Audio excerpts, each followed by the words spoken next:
اچھا جی، یہ جی 3-4 دن سے ہمارے علاقہ مغل میں پنڈی اور اسلام آباد کے مختلف گاؤں میں پچھلے 4-5 دنوں سے ہر گاؤں میں جا رہے ہیں. ان کا موقف یہ ہے کہ ہمیں گورنمنٹ کی طرف سے بھیجا گیا صحت کارڈ کے حوالے سے. ٹھیک ہے، ان کے پاس مغل آباد یو سی کا کارڈ ہے. ٹھیک ہے، یہ کارڈ کہتے ہیں ہم دے رہے ہیں اور نئے بنا رہے ہیں. یہ بھائی جان فرنچائز چاندنی چوک سے سارے ملازم ہیں اور یہ بھائی یہ کہہ رہے ہیں محکمہ صحت کی طرف سے آیا ہوں. یہ مولوی صاحب، ٹھیک ہے، یہ ان کی طرف سے یو فون کی سمیں، یہ 3 ڈیوائسیں اور یہ لیپ ٹاپ ہے. یہ کل سے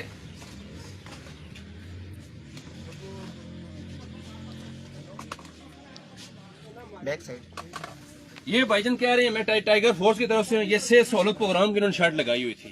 ٹھیک ہے، یہ 4 بندے پورے پنڈی اسلام آباد مغل میں پچھلے 5 دنوں سے فراڈ کر رہے ہیں. ٹھیک ہے، اب یہ سمیں یہ کس بیس پہ ایکٹیو کر رہے ہیں؟ پی ٹی اے کی طرف سے ڈی ڈی ایس پہ بالکل بین ہے پورے پاکستان میں. تو یہ کس اتھارٹی کے تحت گھر گھر جا کے سمیں سیل کر رہے ہیں؟ اور یہ ایک ٹائیگر فورس کی شرٹ بھی ان کے پاس ہے.